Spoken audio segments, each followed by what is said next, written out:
We are actually, good evening everybody, and thank you for coming to this evening that is certainly a marker for the InfraVision Foundation. Very clearly, for those of you who have been interacting with us, you do realize that we've taken a very, very specific position of doing practical policy advocacy work for infrastructure that benefits both the private sector as well as the government at the different levels.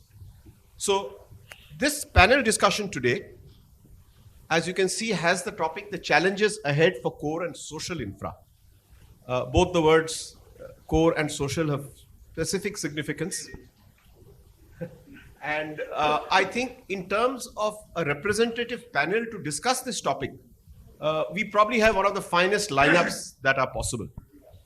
I'm going to start with our trustee of the foundation and a dear friend, Mr. P.K. Sinha. Mr. P.K. Sinha, as all of you know, has, and the record is still not broken, has been the longest serving cabinet secretary of the India, and more importantly, of course, as an IS officer, amongst many postings and responsibilities, he's also been power secretary in a very, very crucial period of the country's development. Shipping also. And then now if you put me on, the list goes on.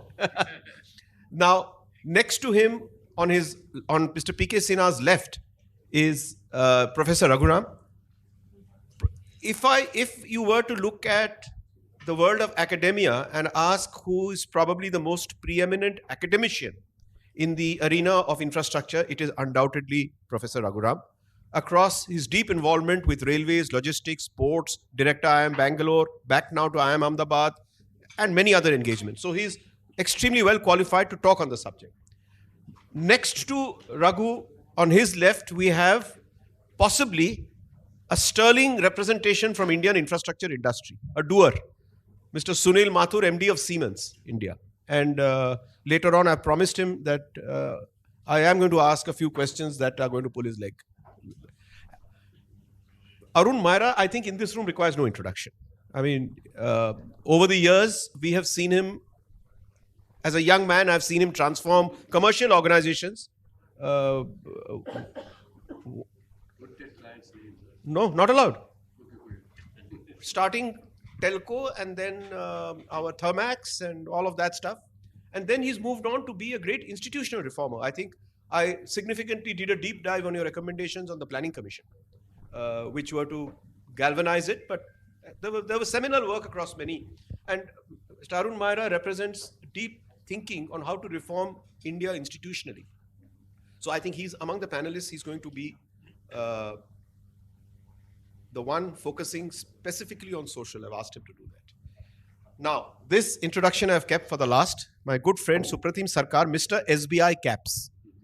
He has been, now, having seen him for the last 3 decades as a player in the infra field, SBI Caps actually has been the fulcrum around which most of the infrastructure financing has been done in this country. Because SBI Caps basically did the whole structuring.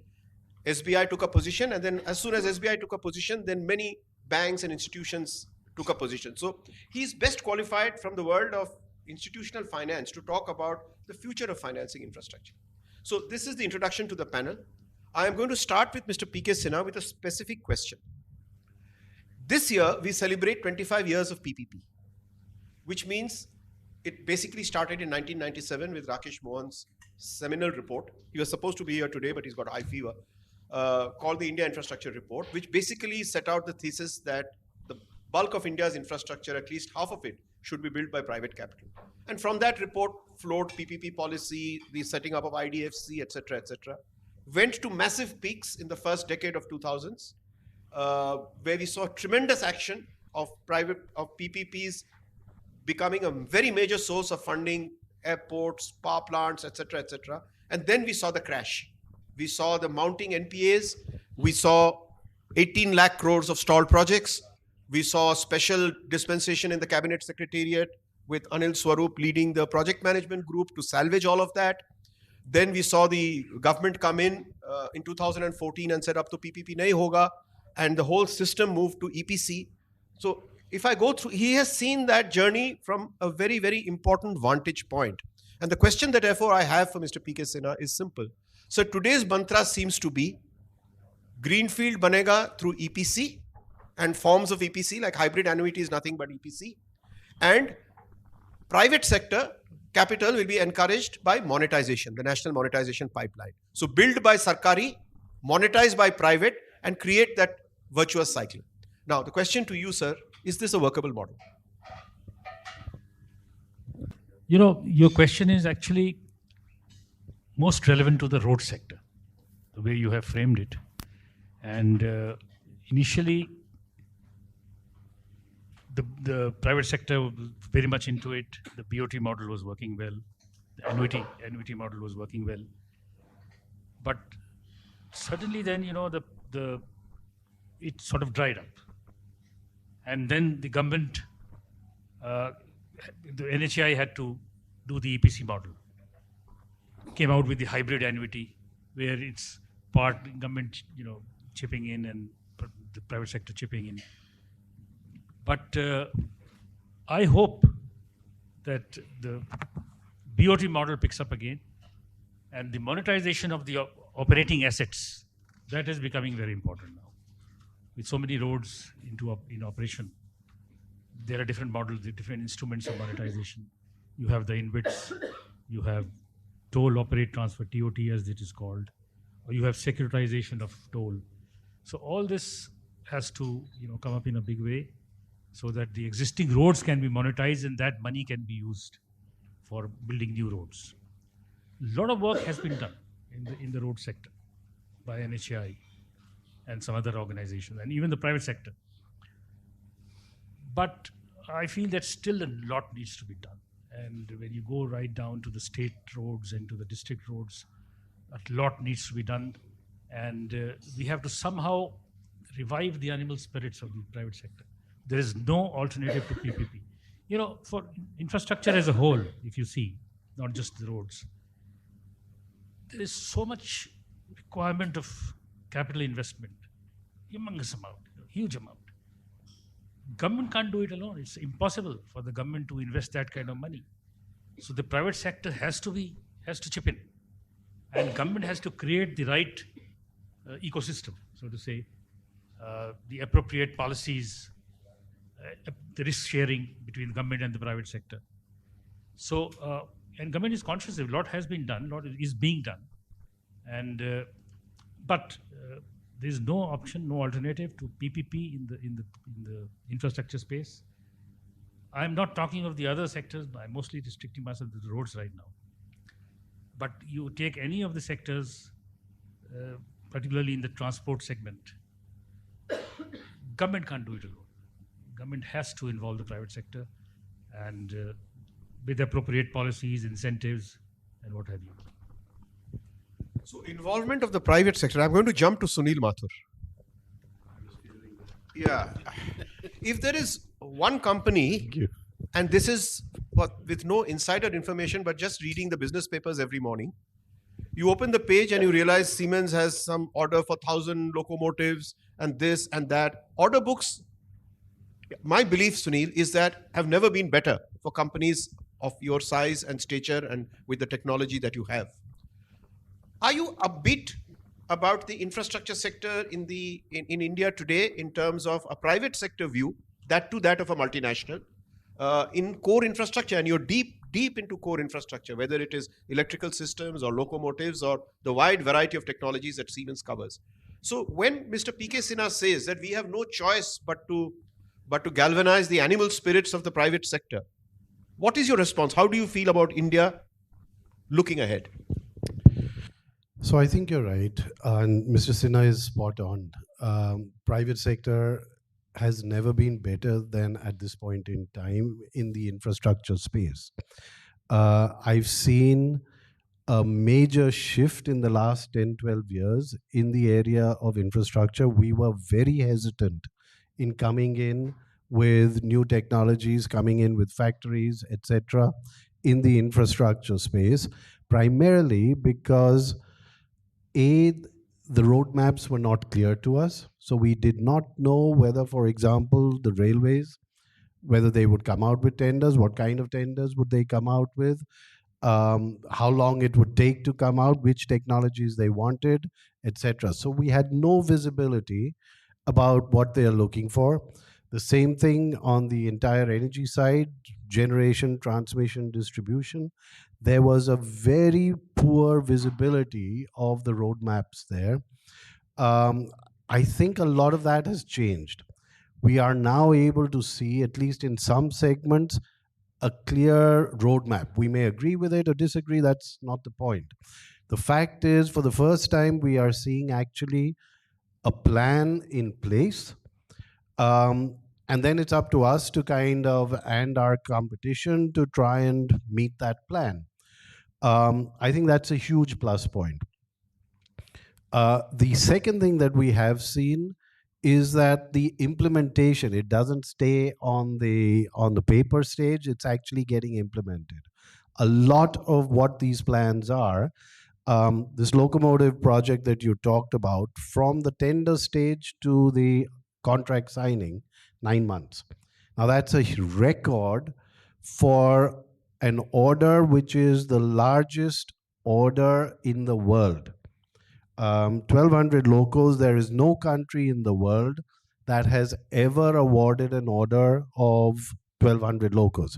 The maximum size is 200, 300 at a time. To come out with 1,200 in one go, with clarity of how it is to be done, with very crisp terms and conditions and contracts, it's a complete sea change that we are seeing there. But I think Mr. Sinha spoke about a very important thing, and we were discussing it just prior to the discussion here. The PPP part will only work, A, if the risks are properly allocated, and B, if the contracts are bankable. I think part of, or the biggest challenge that we have, and we are putting up, I was telling the colleague here, we've done a project for railway system in Egypt, $8 billion. From handshake to contract signing took 9 months. We did together, or we are doing a project with Tata's right now for a metro in Pune, one metro line, 23 kilometers. It has taken us 3.5 years to reach contract closure. And this is it. It's a question really of how can you make the PPP model attractive enough to make sense for both the private sector and the public sector. I'll stop there for the time being. So you are sounding quite positive about the attention to detail and about how some of these very large contracts have been. Your loco example, of course, stands out. 1,200 locos is, and the way it's done, 9 months, certainly makes the point. So with that, I'm going to come to Professor Raghuram. Raghu, you've seen there is a lot of expectation about revival of PPP, about equitable allocation of risk, of time taken for decision making and implementation.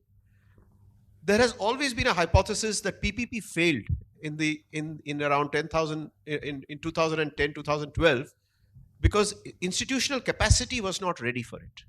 While the paperwork was there, Gajendra Haldia's, model concession agreements, and the banks were encouraged to lend, all those were there, but institutional capacity to execute PPP was not there. But specifically in railways, today we are seeing a sudden resurgence of interest back again in railways. The new railway plan says you got to win back freight of 20% from the road sector. You've got these new trains coming up, not just the bullet trains, but Vande Bharat, dedicated freight corridors, privatization of Concor. You got a station privatization. You got a whole lot of expectations built up from the railways, some of which are to be delivered, and some are getting delivered, and some will be delivered. What is your feeling about the expectations of delivery, of taking railways very fast into the future, vis-a-vis the legacy of institutional structures that remain in the railways, and therefore by allusion to some other sectors also? But over to you. Yeah, Vinayak. So yeah, there is a lot of focus on railways, and I think partly driven by the climate impact and the fact that the more you move by rail, you're better off in terms of the energy environment impact, because railways, in a very fundamental way, the steel wheel moving on a steel rail is just far more energy efficient from a friction, and also the air friction, because you get a long train that can sort of take advantage of the same air friction as opposed to road. So fundamentally, I think moving more by rail is a good thing. Of course, railways have been laggards in the PPP and in modernization reforms. Partly the way the Indian railways are internally structured. I mean, the strong carderization that the railways have, multiple cadres, much more than the civil service, where people move across different disciplines and therefore fundamentally become a little more open. But in railways, you reinforce the particular narrow technocratic thinking, and you sort of build that all the way to the top. So I think railways have had those kind of issues. So I think in that context, this first of all, from 90s, the idea of breaking what is often called as departmentalization. So through the Indian Railway Management Service, which is a merger of all the cadres.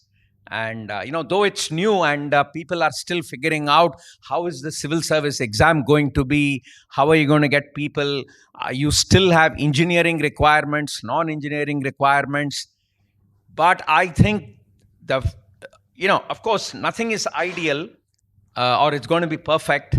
But the fact that you've taken the pendulum to the other side, I think is a better approach than the departmentalization. If nothing else, you're going to give it a big shake-up. And I think that is in itself going to do some good. But having said that, see, going back to the resurgence of PPPs, and in fact, to take the example of the Siemens 9 months. And so first of all, we are talking of the manufacturing sector. So you see, in general, manufacturing is a little easier. We are saying PPP because traditionally railways were doing it in-house, and now we are saying, hey, can we get other parties to do it? In road, we never raised that question, because in road, traditionally, it has always been in the private sector, the road vehicles manufacturing. But having said that, what has made, say, Dahod happen? That is, if you see the risks, so in the hybrid annuity model, we're saying, hey, look, let a private party not take the revenue risk, but let them anyway bring in funds, and let them also take care of maintenance. So it's not just build a road, it's also maintain the road, but don't worry about, tolling and income, and, because the economic activities are governed by so many other forces. And therefore, I returned back your funds in an annuity model. Now, one of the big issues in railways would have been land acquisition, and a new plant, land acquisition, maybe even initial staffing.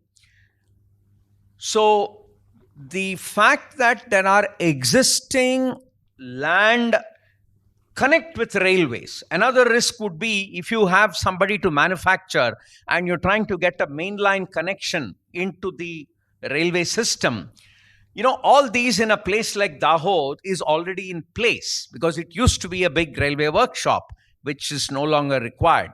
So I think it's a very intelligent way in which we are saying, look, I already have the land, I already have certain basic facilities. Now come and build here and, bring in your technology, so that which we don't have internally, and let's get it done. Personally, I would attribute that this as an important element in the way this process has been smooth. I think this is going to happen in the Banaras Loco Works. It's going to happen in the way Vande Bharats are going to be manufactured in the integral coach factory, or in the Latur works, or wherever else the railways have their coach manufacturing units. So that's the success part.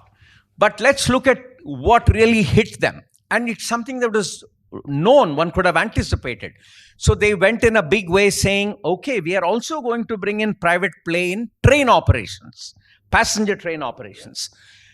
Now, that's the other end of the spectrum. One is the manufacturing end, where it's a B2B kind of a focus. Whereas here you're getting into a B2C, and you want private people to come and bring in coaches and run trains, engage with the end customer, worry about punctuality, worry about safety, and you don't have a regulator in place. You don't have an arm's length, another institution whom the private party can trust vis-a-vis whatever railways themselves will be providing. So this whole idea of mixed up roles of railways is still, that comes to the fore. As an academic, one would have anticipated that the passenger train operations is going to come to naught, which is what exactly happened. And it's in a way a costly experiment, but maybe we have learned. In fact, a prior experience of that is the container train operations, which has not really picked up success. You've got one monopoly-like player with 67% market share, which is the government's own play, and you've got like 15 license holders, of which maybe 6, 7, 8 are active, doing the remaining 35%.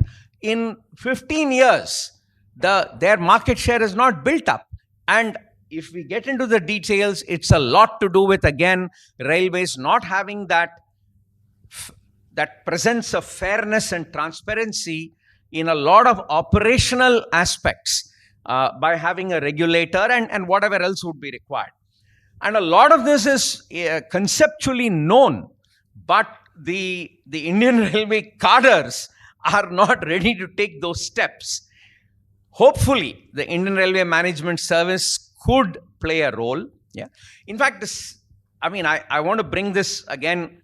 Vande Bharat is a classic example. See, Indian Railways have the capability. So here came a person with a certain leadership perspective, used the internal resources of Indian Railways, innovated, designed, did everything, but the organization couldn't sort of handle it, right? And the internal interdepartmental issues or whatever, and vigilance, and 2 years the whole thing stuck. And of course, Mr. Mani, he had retired, but the others, their careers at stake.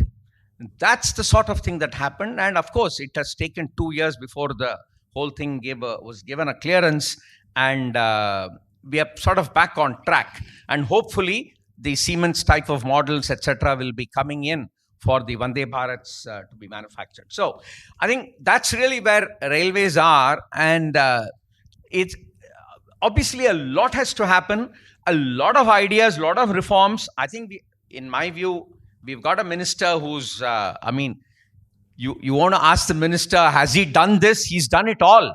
He's done an MBA, he's worked in the IAS, he's, into politics, he's been an entrepreneur, he's been a consultant, whatever.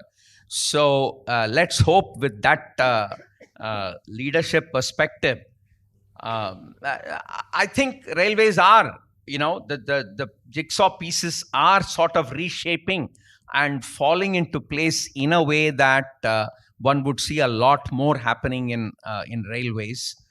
So that's okay. We'll what come I'd back say. to you. Yeah. So, Yeah. Talking therefore about private capital versus government expenditure, currently we are living in times where, even if you see the forthcoming budget, the bulk of the expenditure on infra will be public expenditure. And the broad thumb rule is that the center does 50% and the states combined do 50%. Sometimes it's 60-40, sometimes it's 55-45, but that's a broad thumb rule. Now, the last statistics as of December end show that the central government expenditure is well on track, pro rata. Whereas the states' expenditure is far, far below target and expectation. So the states, which we know for quite some time, COVID onwards, have been fiscally stressed, both with the deceleration of the economy as well as with the COVID downturn, etc. It's a state and GST. States' fiscals are stressed, and therefore state expenditure on public works has fallen. Now, Supratim, I'm going to ask you a question.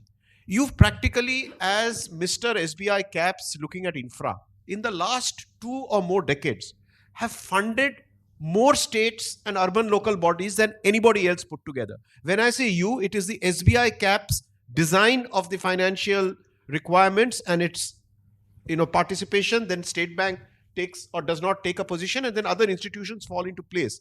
And what I remember you telling me is that you used to go around yourself, very, very interestingly, going to the states and getting some degree of security for yourself, which was not land building machinery, but capturing, escrowing some of the flows that came into the state exchequer, whether in terms of property taxes or liquor taxes or whatever it is. You captured some flows and kept them as the security against the loans, right?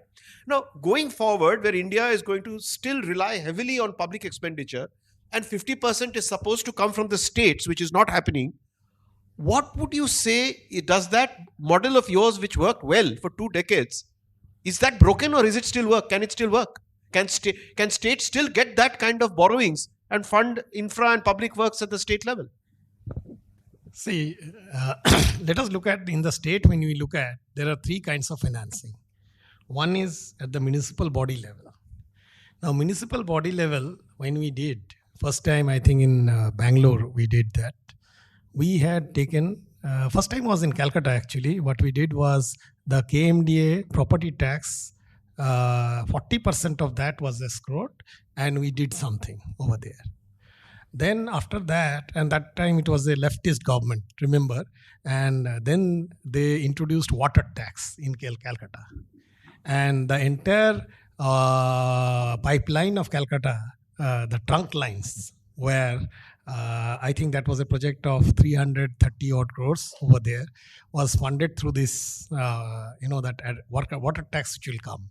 There was a hell of a challenge, because I'll tell you, everyone felt that not a single Bengali will give any water tax because it was not there. But, and the lender, on record, there were 3 lenders, and it was a very, very difficult whether ultimately people will pay or not. And believe you me, the loan was prepaid in 4.5 years. Okay.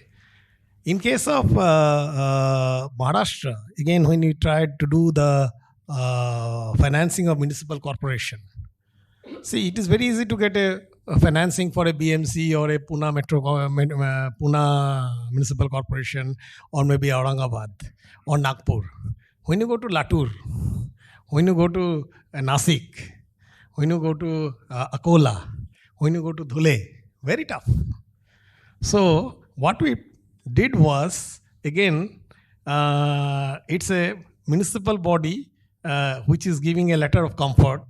Like Nagpur gave it for Gondia, and then 2 or 3, I think Chandrapur and one more other place. And based on that, we went and raised. But they require very small money, 100 crores, 80 crores, someone 200 crores. Maximum ticket in a municipal is not more than 200 crores. Okay, that's enough for them. So that is how it is being done. And I would say that, some of them like Ahmedabad, Pune, Bombay, Nagpur, they have all even raised bonds in the market. And these are long dated bonds, 10 years. So which means there is an investor which is ready to give money to such entities, because they believe that they will be there good for next 10 years. Now, what is happening is coming to PWD or the urban development and such other ministries. They have a lot of these. Each one has a corporation by themselves. Road development, like Karnataka Road Development Corporation, MSRDC. In fact, in Bombay, we have MSRDC, MMRDA. A lot of them do a lot of, they don't have a focus area only on roads for one. There could be multiple agencies doing that. And some states which were nascent in this, they also feel that if someone is building an expressway in the state, why can't we also build something? But the problem is, in the state, the capacity building is something which we find is very, very, there is, I would say, it's a very rudimentary, because people have to they were in some other department. Now they come, and when you go to the chief engineer or the other people, they try to see what was done in. Let me see what is done there, what is done there. Some of them also believe that, let us not follow model concession agreement. That is, it's not a panacea. We should follow our own agreements. So in the process, what happens is, you might come out with a good agreement. You might come out with you can get the financial closure. But after that, what happens? Honoring that contract, what is an operationalization of that contract, has to be done by the people in the department or that corporation, whoever is in the front office. Lot of problems reside there.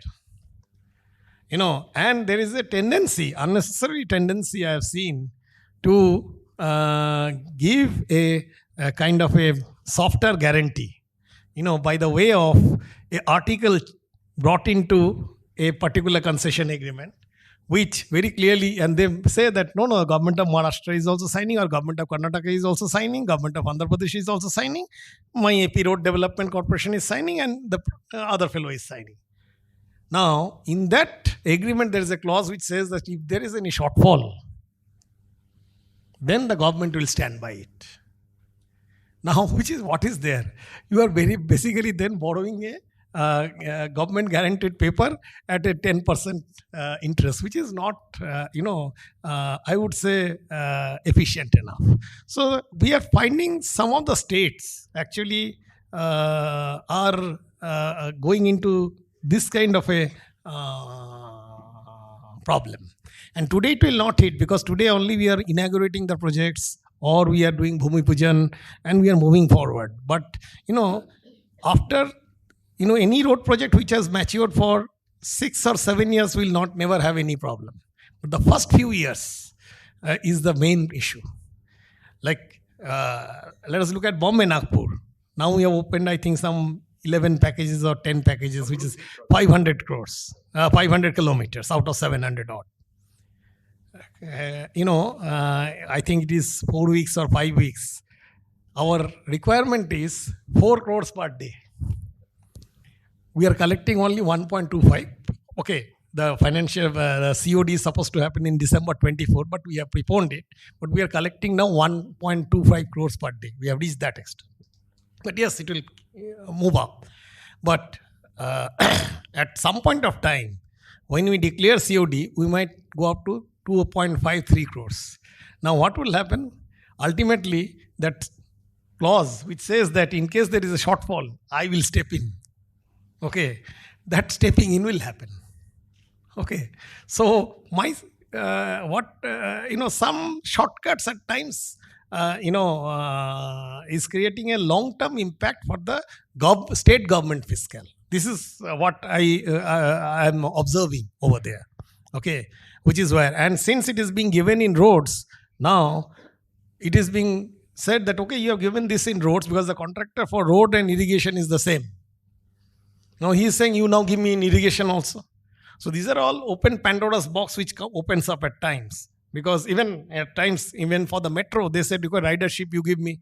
But fortunately, except 1 or 2 metro projects which are in PPP basis, most of them are in the, I think, government sector. So government is borrowing and doing it. So therefore, that much of issues will not happen. But believe you me, this is not there in the electricity sector. In all the chains, be it the transmission, be it the original generation. Okay, except those 8 projects which were supposedly, for the fast track, you had given the counter guarantee. Okay, how many of them came? That is a different issue. But after that, we have never had that kind of a stuff. But this is what is happening in the road sector. Thank you, Supratim. I think there are major issues on state level funding. I'm going to leave a question for Mr. Raghav Chandra, who's sitting here, to ponder over, and I'm going to come back to you after I had Mr. Myra participate. So I'm going to leave you to think. So Raghav, who's sitting there, is ex-chairman of NHAI, but having said that, he has also been at the state level as Secretary Urban in Madhya Pradesh, etc., etc. I'm going to leave a question for you, which is a thought going around that it is time NHAI got bifurcated. into a construction wing or a separate construction setup and a setup that does everything else other than construction, which is safety, operations, maintenance, INVITs, interactions with private investors, uh, customer satisfaction in driving, everything else which is not construction, because the DNA of NHI is construction, whereas many other things are not getting the attention. So is it time to split NHI into two separate construction and everything else wings? I'll come back to you once you ponder that. But over to you, sir. Arun, now it's interesting that I had actually planned to keep you for the end, because as expected, we have all talked about roads, irrigation, train, metro, rail, power. There is a word there called social infra. How often does it get the attention it deserves? And why don't we as a nation focus enough on it? Whether it is by public expenditure or by PPP or whatever. Well, thank you so much. I think what you're asking me to do is to speak on behalf of the people. Yes. So I'm going to speak with the people, to the people, and this is public-private. We've discussed public-private and the partnership between public-private and where it is working, where it is not working, and how it could be made to work. But what about the partnership with the people? In fact, your last question, which will be answered, is about, well, NHI has a public-private part to it to do the construction, but when it does customer-facing work, satisfying the travel needs of people on the infrastructure, safety, and so on, perhaps we need another orientation. And you mentioned, Raghu, when you talked about in the railways too, that well, it's working very well when you put up the factories part, because it's construction on land. But when it's come to, as you said, the B2C, we'll have to think about better arrangements. So I want to bring the people into this. Ultimately, the infrastructure should be for the benefit of the people.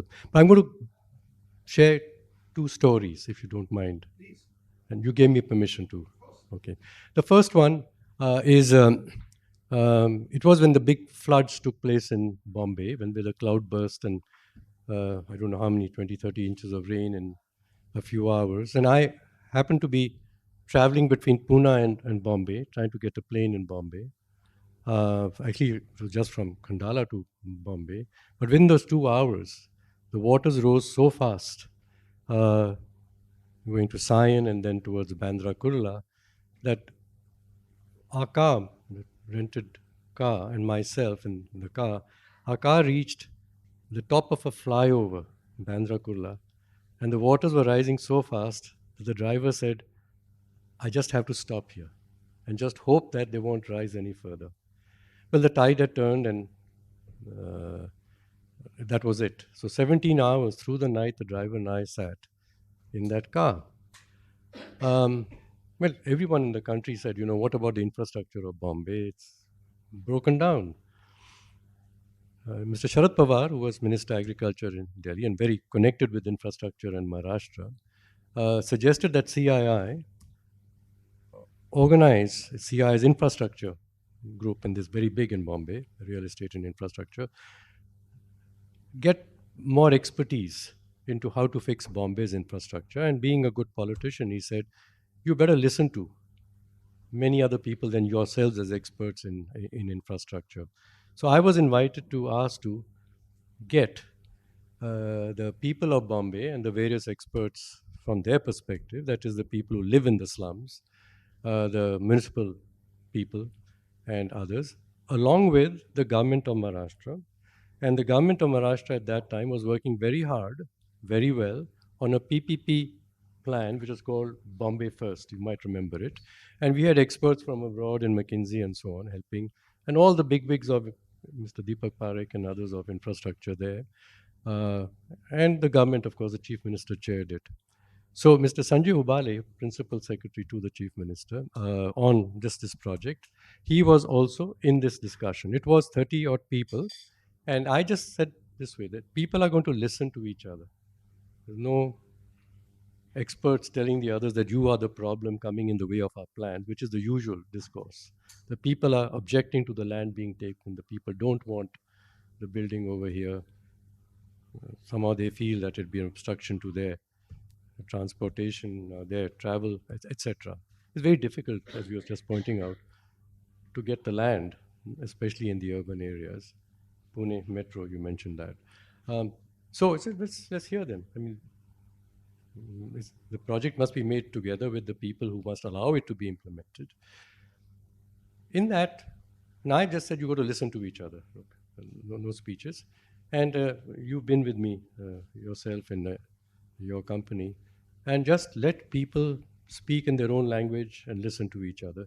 I found, as the breakout pin, flip charts, and on one flip chart, all the flip charts had the word infrastructure on the top, and there was Sanjay Ubale himself and Bittu Sehgal, great environmentalist, activist, and expert. Both had broken away from their group, and both were in front of this flip chart, said infrastructure. So I was curious what they were privately discussing. And I heard Sanjay ask Bittu, did you call the Mithi Creek infrastructure? And Bittu said, of course it's infrastructure. It's designed by nature to take away excess water when there's a flood. And you guys have just destroyed that infrastructure, built your concrete infrastructure over it and around it, and look, you're suffering. Nature has infrastructure. So when we talk about infrastructure, we must respect that nature is providing infrastructure. Point one. Now, we have seen, I live in Gurgaon, you do perhaps, that year after year, there's floods, and this beautiful road that we've constructed from here to go to where I live and beyond, and guarantees that without a traffic signal or something in 5 minutes I could be at my house, gets terribly flooded. And people have died in a car that was drowned last year. Why so? Well, as people say, the Aravalis had channels to take water out. They were covered. Land was flattened. There was a lot of infrastructure building and added to the GDP. Big buildings were constructed on top, which required people to come, and roads were built. It all added to the GDP and was very good modern infrastructure. But we have destroyed the natural Aravali's infrastructure. And we are paying the price for it now. Joshi Mat, I don't want to go further. We talk of building infrastructure, man-designed, man-built infrastructure, not respecting the infrastructure nature has provided itself and for us. One. So when you talk of infrastructure, let's go beyond concrete infrastructure, steel infrastructure to the natural infrastructure. But we have to connect to the social, right? So looking at the infrastructure required for industrial clusters, small-scale industries clusters, we know that if they have good infrastructure, the little companies operating there, they would be more productive. We found, however, that they still weren't as small-scale industries as productive as they could be, and the Germans and the Swedes, Germans particularly, through the World Bank, advised us that what was missing in our cluster concept was the social infrastructure. What do you mean? He says, well, association of the people themselves to figure out how they could share resources, how they could choose where to have the common infrastructure, and then how to govern that fairly and efficiently. That's the missing thing. It's not building more physical infrastructure for them. So a scheme was devised, and I was in there. A scheme was devised. World Bank guaranteed they would fund it. The government of India had to sign off on it. The secretary refused to sign off on it. And he said, explained quite candidly. He said, the social infrastructure is all soft stuff. The design of the project, I won't be able to specify exactly what must be seen to say it was done and it is producing the result. And you know that we got audit and things. It's much easier to build physical infrastructure. Wo hoti hai wahan. You can see it and prove it's there, and it's easy to show it on a drawing. It was supposed to be there. And he just said, so it's a private meeting between him and me. And sir, physical infrastructure costs this much. The social infrastructure, ये scheme भी इतनी छोटी है, क्या मजा क्या आएगा लोगों को? And he's an honest man himself. He said, but this is the dynamics of it. So there's a big push to get the physical infrastructure as a priority, A, for good anti-corruption reasons, and B, also for corruption reasons, rather than building what we really need. So when we talk of leverage, he said $1, as the World Bank was pointing out in GIZ, that you put into those clusters in the social infrastructure will increase the output of the physical infrastructure and the productivity by this much. You can add incrementally more physical infrastructure, which is going to cost 8 or 9 times as much. It will increase the productivity only that much. So to consider that nature is also providing infrastructure, and social organization is infrastructure. The governance systems is infrastructure. I thought I'd read the definition of infrastructure from Webster's dictionary when you asked me to speak, and I wanted to be sure that I'd got it right. Infrastructure is the basic underlying framework of features of a system. Basic underlying framework of features of a system. And what is a system? And my theory of which I learned in through system science and used in consulting with organizations and then sought to bring into the planning commission, a system which has human activity in it is a socio-technical system. It's the combination of hard technology and physical things and the social system, the infrastructure of the social organization, which together make the enterprise productive. And I think we are overly emphasizing the technical side of the system and ignoring the social organization of the system. And since you mentioned about PPPs, when I was in the Planning Commission and Gajendra Haldia had the standard operating agreements, which were really about the public-private and the monetization and the finance. And I, since I'm looking at the urban sector, I said when you come to the urban sector, it's all citizens-facing infrastructure. The railways and roads may be out there, the highways. And here you got to put the other P into the center. It's people and public representing the people, and then the private to execute infrastructure. It's the 4 Ps in it, and the people are at the heart of it. So listening to the people, their needs and their wisdom, and then getting their support in the implementation of the infrastructure produces the productivity of the infrastructure. So this is missing very much in our discussions about how to improve the infrastructure which will produce the benefits for the economy and for the people. So finally, we come to the digital part of it. Nowadays, the big emphasis on the digital infrastructure, especially within the cities. Digital belongs on the technical side of the infrastructure. The social is for whom the digital is supposed to work.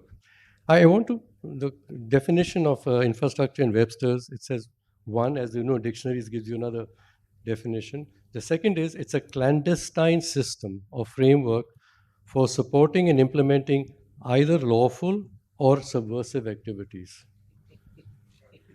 So the digital infrastructure, either lawful or subversive activities.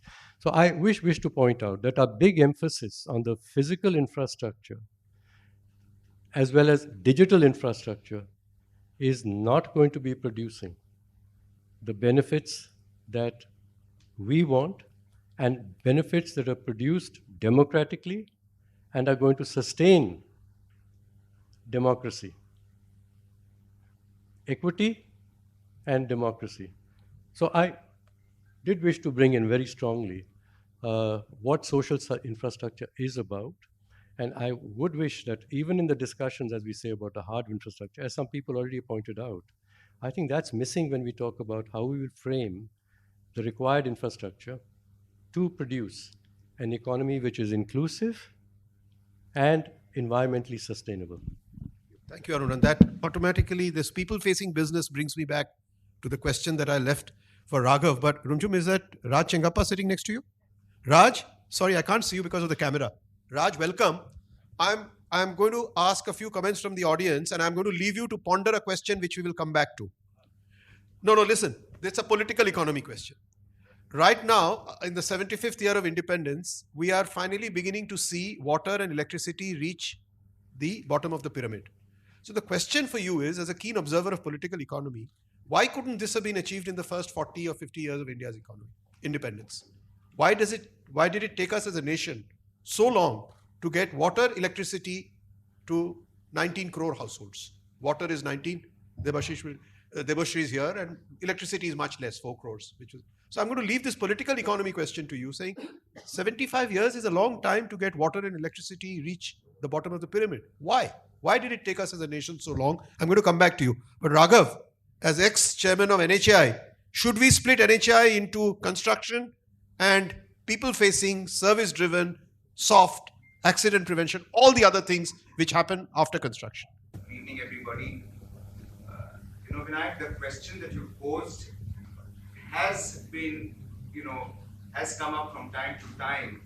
Today, you do require a physical, massive road construction agency like the National Highways Authority of India. And I'll quickly tell you why the NHAI has a relevance, and then I'll tell you what should be done. Today, in terms of manufacturing, manufacturing is only 17% of our economy, and therefore, if we are going to keep pace with China in any which way, you need to ramp up manufacturing, for which you require road infrastructure in a big way. For logistics, today, you require road infrastructure in a very big way. So you require a body like the National Highways Authority of India, but the NHAI is overburdened today. It has something like 400 road projects going on, and managing each of those projects is a huge task in itself, because it throws up innumerable issues. And today, no chairman of the NHAI or no senior officer of the NHAI is in a position to spend adequate time with the contractor. And as the gentleman from the State Bank of India said, the concession agreements, which, and Mr. Gajendra Haldia was mentioned, and he's done a great job on that, which I compliment. But at the same time, they are overcomplicated. They are so detailed that a private contractor can spend, you could be spending 2 days just discussing one clause of the model concession agreement. They're well defined, well laid out, but consultants have made them, and therefore, over the years, the private contractors have mastered the art of managing those words. They have teams of lawyers who are better than any engineer in the NHAI who has a job to do to ensure that the road is done. But here's a guy who has a phalanx of a battery of lawyers who's advising him on every little comma and full stop of the model concession agreement. He's ready to browbeat you on it, and he's preparing his claims for a massive arbitration case. So, and the tasks, land acquisition is a big issue even today, despite the fact that the new Land Acquisition Act, although the costs have gone up about 4 or 5 times, today the cost of construction is as much as the cost of the land, the overall cost. In Kerala, the land is even more than the cost of construction, because it's all driven development. So the commercial developments being 1 acre costs in Kerala something like 5 crores. So land acquisition is a big issue. Forest issues are big issues, and all those are big issues.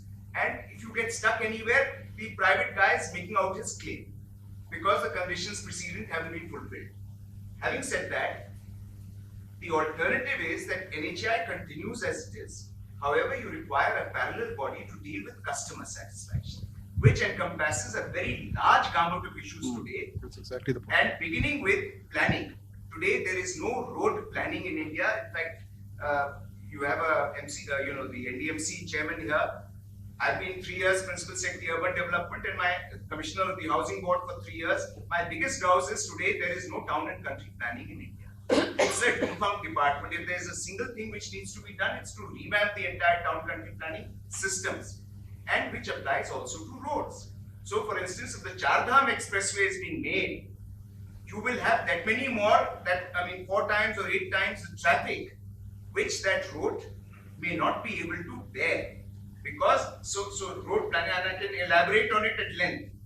So road planning, master planning of the road, it's not just good enough, because that gets commoditized ultimately. Today, because of the historical deficit of roads, we are very excited. Highways are getting made, new expressways are coming up. It's something which is necessary, absolutely, but it's not sufficient for customer satisfaction, and for that you require proper master planning of the road. How much is the carrying capacity of that road? How much can it take?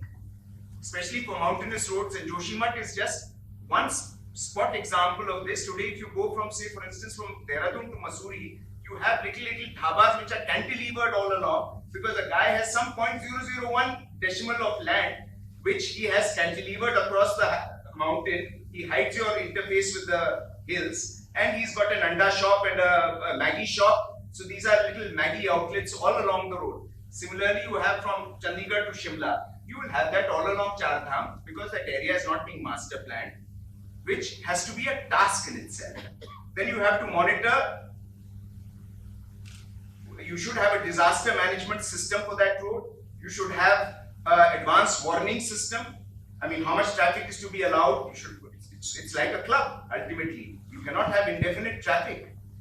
Then, so safety management. Safety management, as you said, is a very big issue today. It's not just good enough to say you build up the potholes or that you've looked at the black spots. You need advanced modeling systems. You need critical ambulances. You need evacuation by, air ambulances, helicopters, advanced ambulance systems. You need highway patrolling. When I was chairman, I initiated this concept of highway patrolling, but unfortunately it's happened in piecemeal. But that's something which needs to be looked at in a very major way, because you need people to be alert on the highways. Then wayside amenities, they come up in a piecemeal way. That needs to be a well-planned operation, and ultimately the customer satisfaction which a customer requires all along. Today you have intelligent transport systems, you require gantry-based tolling systems. FASTag is a tremendous success, but you need to go beyond all that. Now, all that requires a parallel organization. So that's your answer. So that's my answer. And I'll just take one more minute. Something which you've also written about and which I've also fashioned in some way, the urban transport system. Today, I could give a lecture on urban transport that's totally neglected. And if today you can resolve in any city the urban traffic, urban transport, parking, you have done the citizens a great service. India has more vehicles, but the problem is not the number of vehicles. The problem is you're not able to manage the software for managing it, for which you require an urban transport authority. Agreed. So there is also this talk which is buzzing around the circles that the urban ministry should be split into urban and a new transport ministry for all of this. But these are all Delhi type speculations. So I'm going to have the last question to Raj Chengappa, editor of India Today. It's a political economy question. Raj, will you please come up here, because everybody's got to turn around to see you. And just 1 minute. I didn't expect to sing for my supper. No, you had to sing for your supper. After which I'm going to ask each of the panelists for their closing comment, and then we'll close the panel discussion. So Raj, why 75 years to deliver water and electricity? You have such eminence questions here. No, you're... Mr. Sinha should answer that question. No, please. Yeah. I know this is just an off-the-cuff answer. Yeah. I'm just back from the Bharat Jodo Yatra, so my mind is on that and more political issues of that. But just two things when you asked me this question is, I think first I encountered the water problem in 1987 when there was a major drought and I had to report it. This was the time of Rajiv Gandhi's prime ministership. And I called it the Great Thirst, and I went across India to report it. And what you could see there was that the solution then was digging wells. So you had the bore wells and Mark II, which actually then became quite an innovation for Africa and others to pick up. And you sorted the water issue through digging bore wells as much as you could. And the problem with that was that the bore wells soon ran out of water and you have to keep digging new wells. So as you come up with statistics, even right up to now, when I did the special issue on the water crisis for India Today recently, about 2 years ago, is that you will always find that number will always be there. There will be a finite number of villages that will not have water, which is about 2 lakh, because it's still dependent on bore. But yes, the point that you made is that it is stunning that some of these fundamental issues that this country needed to do hasn't been achieved. Even now, water has not been achieved 75 years after independence. That's a fact. The government, this particular government, has certainly speeded up the process. of bringing piped water.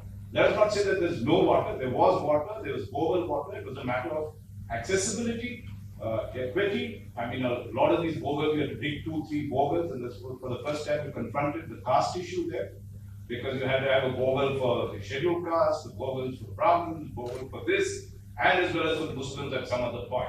So you saw all that. Whether pipe water will bring that equity and the ease of accessibility and all that has to be seen. But we must also commend this government, the Modi government, for actually moving very quickly on 2 big issues. One is on toilets, I think the construction of toilets. The success of that, I think the problem is that we are not able to assess these things. That's the issue. I think the work is going on at the speed, the quality of it. I would like an independent audit as a journalist. It's very difficult for me to go as a sanitary inspector or, Foundation will do it for you, Raj. Yeah, it will be great, because I think what we don't have is that we are not able to rely on state statistics.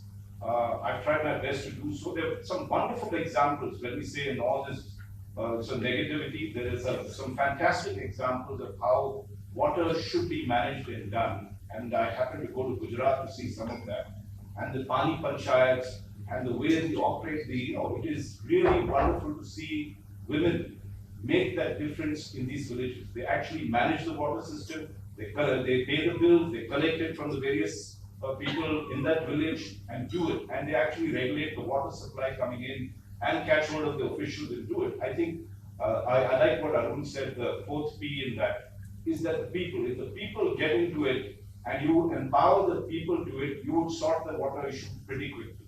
That's the larger point of there. But I think what we need to do with all these massive welfare programs, and that is where the lacuna is, whether you take toilets, whether you take water, housing, who is assessing these? Is it the governments, the state governments that are giving the reports? How do we know how good the quality of that is there? You might say that we have covered 100% of toilets, but are those toilets working? Who's going to check all those things? We still haven't got that independent audit system, and I think that's one of the lacunas that we need to sort out quickly. We have to be honest with ourselves. This is too vital for our people to be saying we've done this wonderful work and we don't know. None of us, I am one of the estates that is supposed to be the watchdog, and it becomes very difficult. I could be accused of being unfair if I go to a few places and say this is not working or this is working, just by doing a couple of anecdotal visits. But we really need experts to come and say, okay, this program has worked well, this has not, this is where we need to fix it.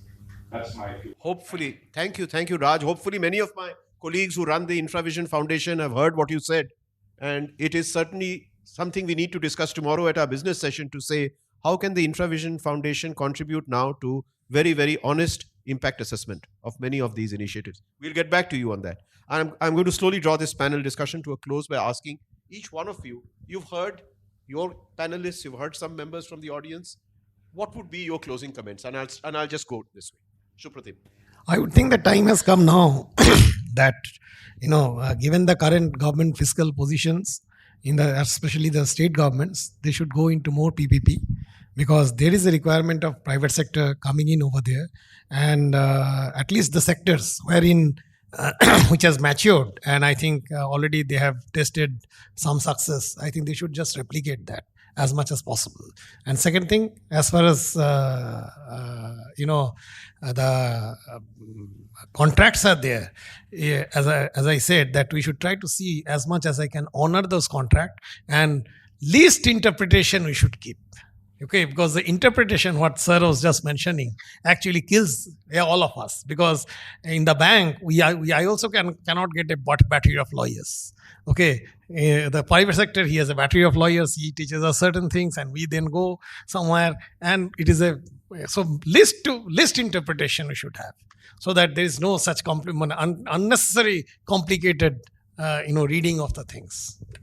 Okay, sir. Okay, I'll comment on two things. One, since you raised this question of political economy, and the other on, why it took us so long to have electricity in every household, for example. I'll try to analyze that. Well, in this, on the question of political economy, I think for infrastructure development, it is very, very crucial and important now at this stage. We have reached a stage, if we don't, sort of build, let us say, build a culture where people learn to pay for the service. We are seeing, this tendency amongst all political parties, state governments, to give free sops to the people. Unless we learn, build that culture in the country, and where people learn to pay user charges. We have independent regulators, who fix those user charges. There is going to be a problem in the future infrastructure development. Railways, he mentioned. No, I, for one, feel that the least reforms have taken place in the railways. If there is one sector where least reforms have taken place, it is the railways. And the problem again is the political economy.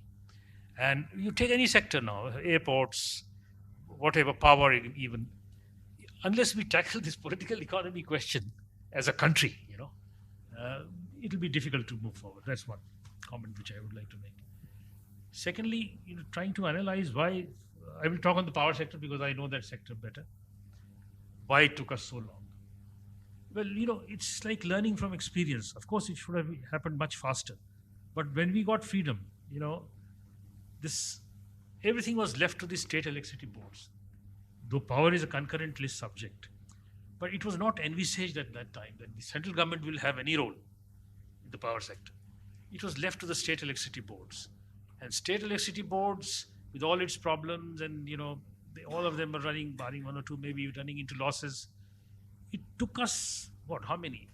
30 odd years to realize that central government will have to chip in. The states will not have to do it alone. They will not be able to do it alone.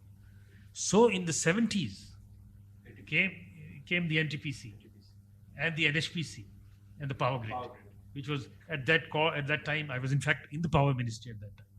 At that time, the power grid was called National NPTC, National Power Transmission Corporation. I was in the 80s, not in the 70s, but the power grid came in the 80s.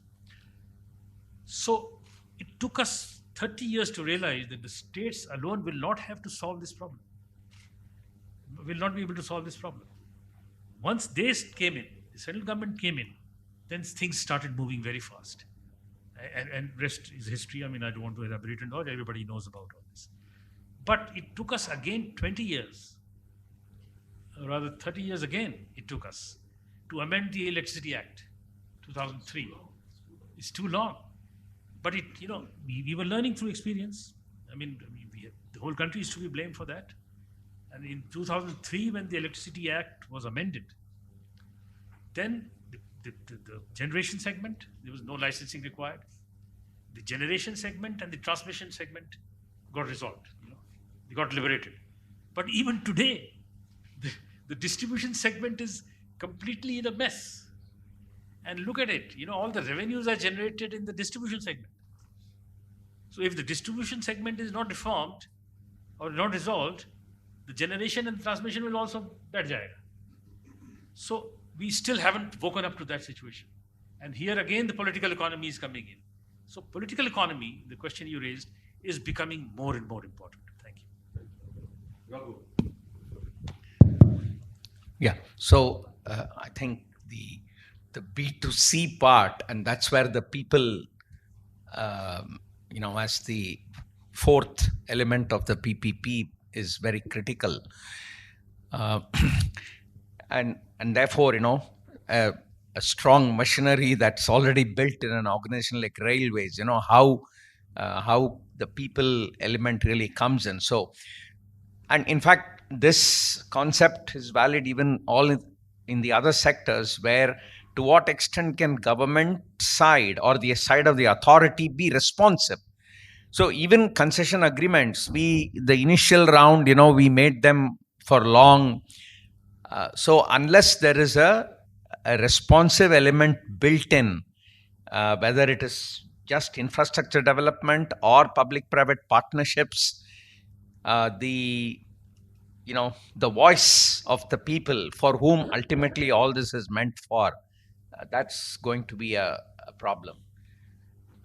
The second thing I want to say is that, see, when we talk of systems, of course, See, where do you draw boundaries of systems? I mean, if it's an environmental issue, science can take you up to a point. Whatever state of knowledge that exists on how things, whether, which part of environment gets affected in what way. But the important thing is, with whatever we know, are we doing things to the best possible element? Because if we are waiting to define the right system, that can take its own time. And who knows, we may be messing up things for 4 generations down. We don't know. But my sense is we don't even many times do what we know, execute it properly. And I think that needs attention. So Vinayak, I look at it from a corporate perspective. And when you get into a situation where you've got different departments in a corporate talking at cross purposes, when you see an opportunity that you cannot encash on because of the internal confusion that there is, when you see a possibility of a business model emerging that can be scaled up, you start small. You start with pilots. And you set up a whole lot of pilots across and say, let's try doing this in a manner that could work to the best of our capabilities, and learn from those mistakes, adopt what is now called a fail-fast approach, which is go down the route, figure out whether you're working or not. If it doesn't work, quickly change course and start moving and improving on that basis. I think the challenge that we have on the infrastructure is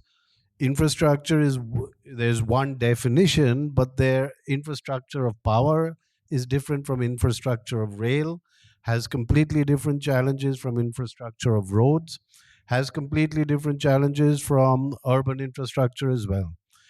And I think what we need to be really doing is, where we started this debate off, is what you said, Mr. Sinha. We need to try and see how can we resolve this with public-private participation. This cannot be a problem that government will solve on their own. They can't do it. It cannot be a problem that the private guys can come in without government on either.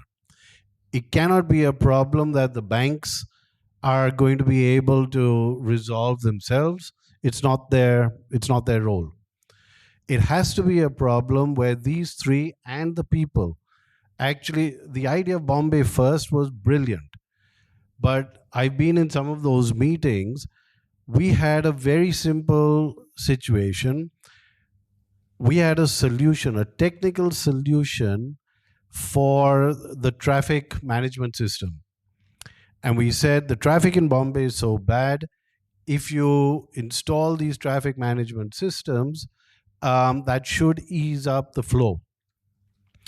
And we went to the chief minister, and the chief minister said, do a pilot. And we said, sure. We'll do a pilot right outside our office. We'll take 6 traffic signals within a radius of 5 kilometers. And the government said, okay, go ahead and do it. I said, I'll do it free of cost, just to demonstrate the impact that it can have. 6 weeks later, my people come back to me and said, Mr. Mathur, 52 approvals are required to do that, right? And I said, I'm not getting into that, right? I'll do it free of cost. I'll bring my technologies. I'll install it, but I'm not running after 52 approvals, whether it is the police, whether it is PWD, whether it is BMC, whoever it is. And that's part of the problem. When you come back, and we tried to bring it back into Bombay First and say, this is an issue, let's resolve it. And this is a terrific group of people, very well-meaning. Sunil, I'm going to interrupt to say exactly the same happened with BATF, the Bangalore Agenda Task Force, where the cream de la cream of Bangalore's industrialists, business people went at great lengths to do exactly that, and it's over. It didn't work. You had government in there, you had the people in there, you had everybody in there, but they just couldn't figure it out between them. And after about 3 years of trying, I gave up.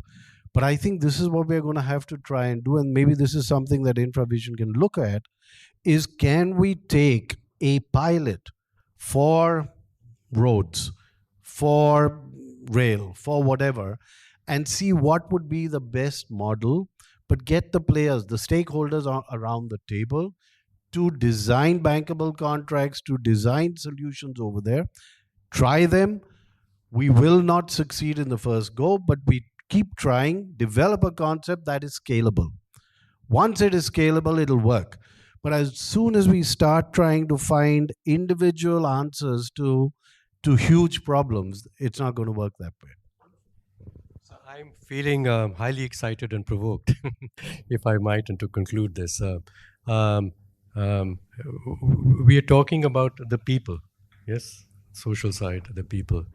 And I want to come back again centrally too, but I'm going to use the concept of design thinking, what it is. And by the way, as you know, Sunil, doesn't matter whether you are in this business or that business, or you're a government organization or not, the concept of design thinking enables that enterprise to produce results and get benefits out of it. What is design thinking? It starts by saying, who are the real customers?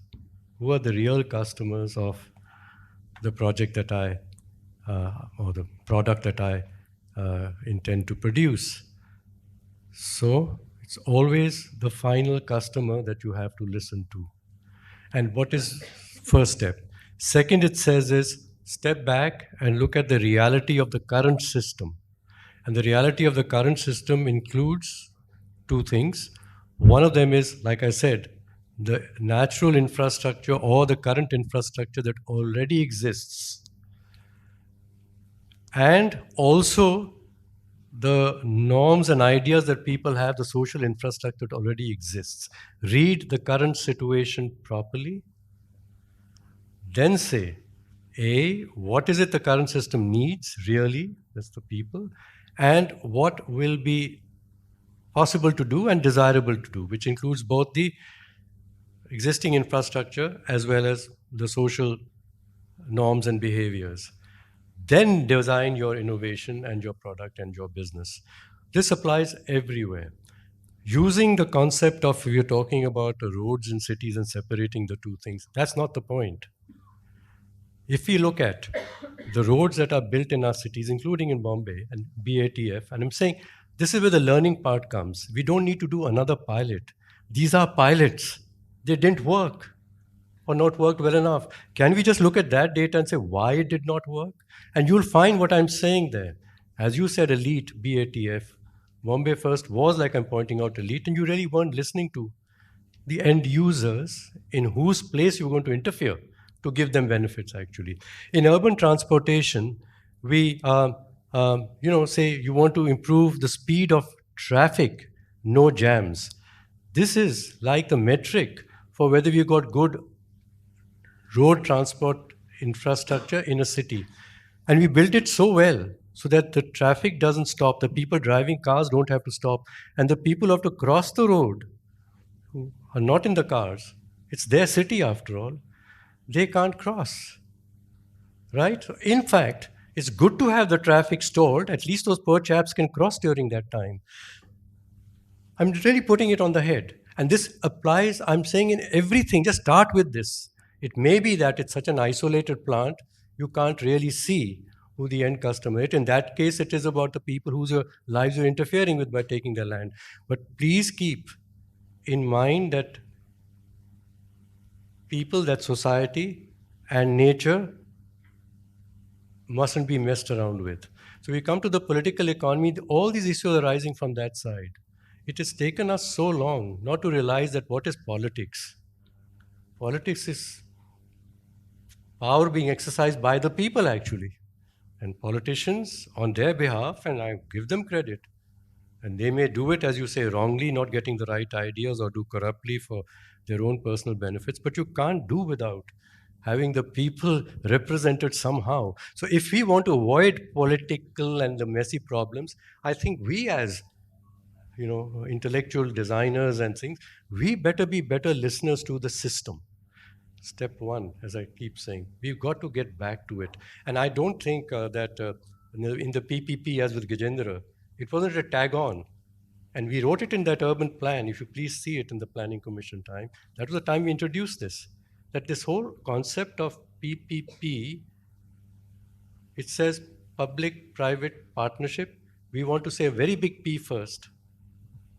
People, public, private, and partnership of the whole lot together. But the people must be in the middle, and I'm talking of nature as along with the people as part of the system for whose sake and with whom you must produce your infrastructure. Point taken. Thank you. So we are going to draw this panel discussion to a close, but just before we break for dinner, I think if you just remain seated, we thought that with so much discussion in infra and a few suggestions on what the foundation can do, Rumjum has a short presentation for you, not more than 3 or 4 minutes, I presume. So it's only 3 or 4 minutes standing between your drink and dinner. So I think we need to get these chairs out of the way. But before that, we have a small token for each of the panelists. So maybe please, I'll keep it brief, but this is just to give you a small background of what InfraVision Foundation is about and what we are set to do. So when we talk about our vision and our mission, we have a long-term vision to champion appropriate infrastructural development initiatives for economic prosperity, no doubt, and for all. So the mission is, of course, we will do it through thought leadership in helping shape and evaluate infrastructure-related public policies and programs. So our work is going to be on policy advocacy, relooking at policy, what works, what hasn't worked, what do we need to do to make it work. And of course, through that, we will be the hub of choice for obtaining impartial and independent advice from a collection of experts, including the people. And what is it that we would like to see us leaving as an impact? Well, very simply put, we want to make a significant contribution to infrastructure in India.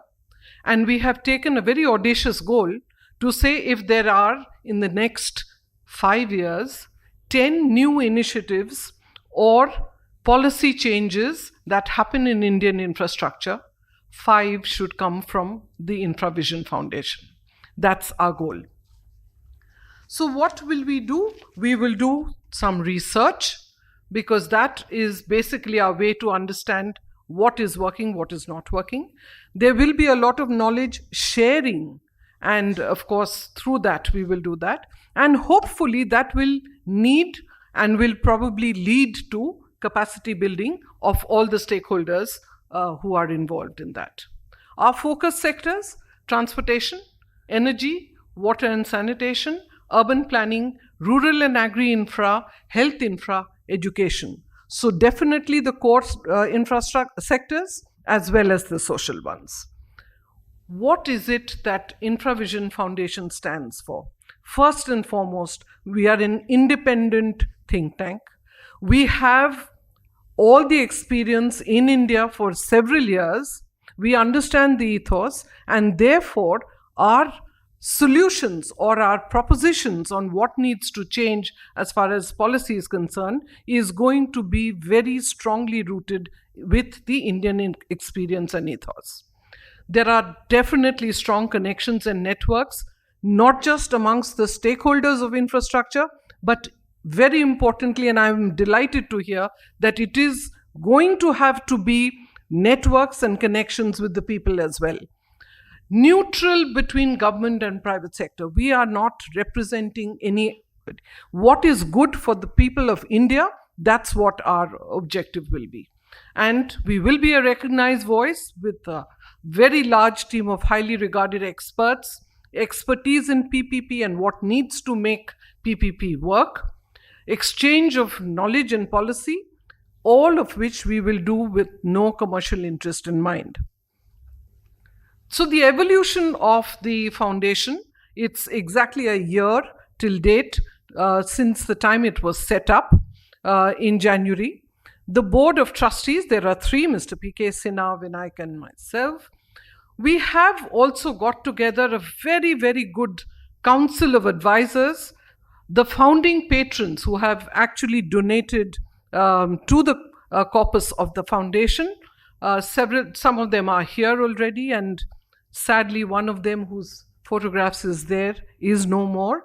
But before Vikram Kirloskar passed away, he was definitely a founding patron and a council advisor member. We also have council of advisors, some of whom are here. Nasin Munji is not here today, and Manoj Singh and the team from L&T, Mr. Subramaniam and D.K. Sen. Then we have the distinguished fellows, many experts who are working with us on the work that the foundation has begun to do. Supratim, you have met, Rajaji is here, Hari is here. And the TIFF team, this is now, we've grown from a year ago when we were just 3 of us, we've now grown to a healthy 6. And we're all definitely looking at the partnerships that we are forming to get our work done with the Azim Premji Foundation, the Convergence Foundation. SP Jain is working with us. The IIMs Bangalore and Ahmedabad are working with us. And all of that is going to lead us to the white papers and the policy advocacy that we will do. We all work out of an office that is small and but cute and efficient. And some of the work that we are already begun, and I'm going to request our COO, Nitin Zamre, to please come and take you through a few highlights of the work that we are doing. Thank you, Rumjum. I won't take much time. So what you're seeing on the screen is basically a pipeline of projects that we have as of now, and we are, of course, working towards increasing that. And today's panel discussion definitely is going to add to a lot of ideas in terms of what we are going to focus on going forward. But these are the 7 projects that we are working on currently. Some of them they are at different stages. So a couple of them are almost kind of done, and the output has been reviewed. The peer review has been done. Experts have looked at it. We have brainstormed on it, and it will now be, it has reached a stage where within this month or the next month they will be kind of made public, and we will be taking it to the decision makers, to people who can look at it and benefit from that particular output. So a couple of them, the first 2 are going to be they're in the final stages. The next 3 are where the outline of the projects has been agreed with the teams who are going to work on it, as well as with the experts who are going to review it. And the next 2 are the ones where we are still discussing the outline in terms of what is going to be worked upon in those areas with the team of experts as well as the peer reviewers. So that's where we are. And as I said, we definitely will build on what has been discussed today, and will be looking forward to talking to all of you on your ideas in terms of what can be worked upon. Thank you. Thanks, Nitin. That's just to give you an idea of what work is underway, but our pipeline is very long. We have prioritized these and hope to, once the output is ready, the main work of advocacy starts. And that's where connecting with the people, connecting with all the right stakeholders to make sure that that reaches and our recommendations are for the people of India. That's what InfraVision Foundation is looking to do. So with that, I'll end, and maybe we will have dinner and cocktails before. Thanks.